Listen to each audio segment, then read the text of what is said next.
অনেকটা ভূতের মুখে রাম নামের মতো। এই যে পাকিস্তানের একজন মন্ত্রী, এই মন্ত্রী মনে হয় যে জ্বালানি মন্ত্রী হবে, তো ভূতের মুখে রাম নামের মতো একটা কথা বলে ফেলছে, মানে ভারতকে প্রশংসা করে ফেলছে যে আমরা ভারত নই। তেল ফুরিয়ে আসতেই প্রতিবেশী দেশের দরাজ সার্টিফিকেট পাক মন্ত্রীর। ওই যে ওই হরমুজ প্রণালী ইরান বন্ধ করে দিয়েছে, জাহাজটা যেতে আসতে পারে না। পাকিস্তান যদিও এখানে ওই যে মিডিয়েশনের ভূমিকা নিচ্ছিল, তারপরে ইরান পাকিস্তানের উপরে নাখস তাদের জাহাজটা আসতে দিচ্ছে না। ফলে হচ্ছে কি, পাকিস্তানে ব্যাপকভাবে জ্বালানি সংকট শুরু হয়ে গেছে। পক্ষান্তরে ভারত নানা ক্যালকিসিঙ্গা করে ঠিকই তারা তাদের দেশে যে জ্বালানির নিরাপত্তা সেটা একটা মোটামুটি সহনীয় লেভেলেই রাখছে। অর্থাৎ সেখানে কিন্তু লোকজন তেলের জন্য হাহাকারও করছে না, তারপর পেট্রোল পাম্পে গিয়ে লাইন দিয়ে খাড়ায়ও থাকছে না, যেটা নাকি পাকিস্তানে হচ্ছে। পেট্রোল পাম্পে তেল নাই, লোকজন দৌড়াদৌড়ির উপরে আছে। তো সেই তুলনায় তো ভারতে তেমন কিছুই হচ্ছে না, তাই না? খবরে প্রকাশ এই ধরনের জটিল একটা সময়ের মধ্যেও ভারতের মিনিমাম 60 থেকে 70 দিনের তেলের মজুত আছে। অর্থাৎ সরকার নিজেই এমন একটা স্ট্র্যাটেজিক ডিপোজিট গড়ে তুলছে এই যে তেলের, সেখানে প্রাইভেট সেক্টরে তেল যদি নাও থাকে তো সরকার জাস্ট ওই তেল মার্কেটে ছেড়ে দিলে তাতেই কিন্তু দেশের জনগণ আর কোনো ভোগান্তির মধ্যে থাকবে না। 60 দিনের তেলের মজুত থাকা মানে তো অনেক। অর্থাৎ ধরে নেওয়া যেতে পারে যে 60 দিনের মধ্যে তো নিশ্চয়ই পরিস্থিতির উন্নতি হবে, অতএব কোনো সমস্যা আর হবে না। বাট পক্ষান্তরে পাকিস্তানের তেলের মজুদ 1 সপ্তাহ না, সম্ভবত 2-3 দিনের মজুদ আর নাই। মার্কেটে মনে হয় পেট্রোল ডিজেল এগুলো মানে পুরো হাওয়া হয়ে গেছে। এখন কিভাবে ওখানে গাড়ি ঘোড়া চলে কে জানে। তো এইরকম একটা জটিল অবস্থায় আমরা তো জানি যে তেল না থাকলে সেই দেশের অর্থনীতি বন্ধ, ব্যবসা বাণিজ্য বন্ধ, মানুষের যে ব্যক্তিগত জীবন চলাচলই বন্ধ, তাই না? এখন তো তেলই হলো একটা দেশের চালিকা শক্তি। তো স্বাভাবিকভাবেই ভারতের এই ধরনের একটা রমরমা অবস্থা দেখে পাকিস্তানের যে জ্বালানি মন্ত্রী এই আর সহ্য করতে পারেনি। এই জন্য বলছে যে আমরা ভারত নই, অর্থাৎ ভারত যেটা করতে পারে ওটা আমরা করতে পারি না। তো এই ধরনের সার্টিফিকেট অনেকটা ভূতের মুখে রাম নামের মতো, কারণ ভারতের কোনো কিছুই তো পাকিস্তানিদের পছন্দ না, সব কিছুতেই পাকিস্তানের কিন্তু আপত্তি। এখন জটিল প্রশ্ন হচ্ছে যে পাকিস্তান এবং ভারতের প্রায় 150 কোটি লোক, তাই না? তো 150 কোটি লোকের জন্য ভারত যদি 60 থেকে 70 দিনের একটা স্ট্র্যাটেজিক জ্বালানি যদি মজুত করে চলতে পারে, এটা তো কোটি কোটি টন জ্বালানির ব্যাপার, তাই না? সেখানে পাকিস্তানের জনসংখ্যা কত? 23-24 কোটি লোক। তো 23-24 কোটি লোকের জন্য তারা এই জ্বালানি নিরাপত্তা কেন তারা করতে পারে না? এটাই হলো জটিল প্রশ্ন। উত্তরও কিন্তু খুব খুব সোজা। যে দেশের সরকার জনবান্ধব না ভাই, সেই দেশে তো এই ধরনের সমস্যা তৈরি হবে। পাকিস্তানের সরকার তো জনবান্ধব না, পাকিস্তানে আসলে তো সরকারই নেই। নাম কাও আসতে ওই যে শরীফ, শেহবাজ শরীফ, তাই না? নাম কাও আসতে প্রধানমন্ত্রী, আসল ক্ষমতা তো সেনাবাহিনীর হাতে, তারাই তো দেশ চালায়। হ্যাঁ, তারা তো জনবান্ধব না, তারা দেশটাকে লুটে পুটে খায়। অর্থাৎ তাদের তো জনগণ তেল পাইলো কি পাইলো না এটা নিয়ে তো তাদের কোনো মাথা ব্যথা না, এবং এই হেতু তাদের স্ট্র্যাটেজিক কোনো কৌশলও নেই। পক্ষান্তরে ভারতের সরকার হলো জনবান্ধব, জনগণ যাদেরকে ভোট দেয় তারাই ক্ষমতায় যায়। তো যারা নাকি ক্ষমতায় যায়, ক্ষমতায় থাকতে গেলে এবং ভবিষ্যতে আবারও নির্বাচিত হয়ে ক্ষমতা আসতে গেলে তাদেরকে তো অবশ্যই জনগণের চাওয়া পাওয়ার দিকে নজর দিতে হয়।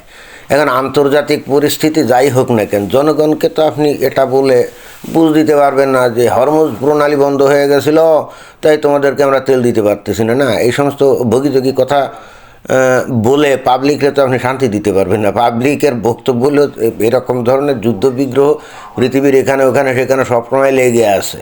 তো তোমারে আমরা ক্ষমতায় বসিয়েছি ওই সমস্ত ট্যাকেল দিয়ে আমাদের জীবনে কীভাবে স্বাচ্ছন্দ্য আনবা, এটাই তোমাদের দায়িত্ব। এখন কীভাবে করবে সেটা তোমাদের ব্যাপার। ভোট দিয়েছি এবং তোমরাও বলছো যে আমাদের জীবনে স্বাচ্ছন্দ্য দিবা, তো এখন কীভাবে দিবে এটা তোমাদের ব্যাপার।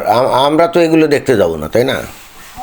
ফলে হচ্ছে কি, ভারতের সরকার যেভাবে পৃথিবীর বিভিন্ন দেশের সাথে বৈদেশিক সম্পর্ক রক্ষা করে চলে, সেটা কিন্তু পাকিস্তানের সরকার করবে না। কারণ পাকিস্তানের জনগণ তো এরকম দাবি সরকারের কাছে করতেই পারে না। কারণ পাকিস্তানের লোকজনও জানে যে তাদের দেশে ওই যে শেহবাজ শরীফ এর নাম কেউ আসতে একটা পুতুল সরকার।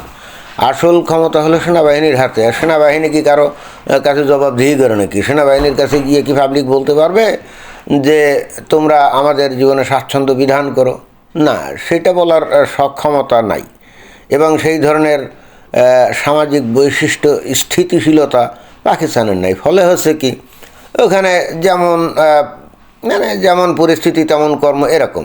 এখানে কোনো স্ট্র্যাটেজিক মজুদ গড়ে তোলার কোনো দিন কোনো চেষ্টাও হয় না, হয়ওনি।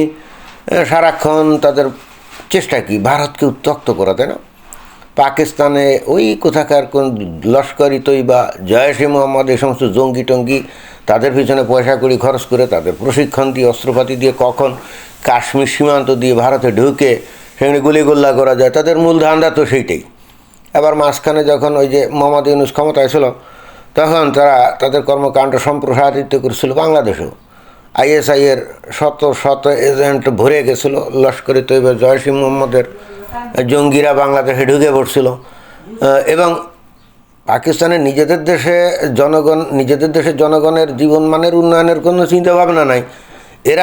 এদের দেশের যা কিছু অর্জিত টাকা পয়সা, এমনিতেই তো বৈদেশিক মুদ্রার ভাণ্ডার খুবই কম, তারপরে যেটুকু আছে সেটুকু নিজেদের দেশের জন্য খরচ না করে এইবার ভারতকে বিপদে ফেলার জন্য বাংলাদেশকে রেডি করাচ্ছিল এই 1.5 বছর ধরে। ফলে হচ্ছে কি, এখন যখন হরমুজ প্রণালী বন্ধ হয়ে গেছে, পাকিস্তানে আসা যে জ্বালানি সেটা অধিকাংশ হরমুজ প্রণালী দিয়েই আসে। এখন এই আমেরিকা এবং ইরানের মধ্যে মিডিয়েশনের ভূমিকা নিছিল এই যে পাকিস্তান, কিন্তু তারপরেও পাকিস্তানিদেরকে কিন্তু ইরানিরা বিশ্বাস করে না, এবং এটার কারণ কিন্তু ধর্মীয়। পাকিস্তানের মুসলমানরা কি সুন্নি, তাই না? আর ইরানের মুসলমানরা হলো শিয়া। এই শিয়া কোনোদিন সুন্নিরা বিশ্বাস করে না, সুন্নিরাও কোনোদিন শিয়াদের বিশ্বাস করে না। যদিও এখানে একটা মিডিয়েশনের ভূমিকা করার চেষ্টা করেছে, আমরা দেখছি যে পাকিস্তান চেষ্টা করে যাচ্ছিল ইরান এবং ওই আমেরিকার মধ্যে মিটিং টিটিং করিয়ে, আলাপ আলোচনা করিয়ে একটা চুক্তি টুক্তি করার জন্যে। কিন্তু এখানে আমেরিকাও পাকিস্তানকে ওই রকম বিশ্বাস করে না, আবার ইরানও কিন্তু পাকিস্তানকে ওই রকম বিশ্বাস করে না যে তারা আসলেই কোনো দক্ষ মিডিয়েশন। কিন্তু ওই যে শেষমেশ হয়তো হচ্ছিল, কিন্তু যতই মিডিয়েশনের ভূমিকা পালন করুক না কেন, এরপরও ইরান কিন্তু পাকিস্তানের জন্য ওই হরমুজ প্রণালী দিয়ে তাদের জাহাজকে কোনো ছাড় টাড় কিন্তু কিছু দেয় না। পক্ষান্তরে ভারতের মানুষরা কি হিন্দু, তাই না? তারা তো মুশরিক, হিন্দু মানে কি মুশরিক।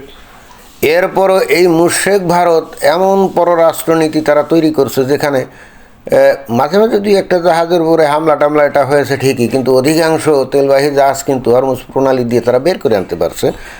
আর আনতে পারছে বলেই কিন্তু ভারত 150 কোটি মানুষের জ্বালানি চাহিদা ঠিকই পূরণ করতে পারছে।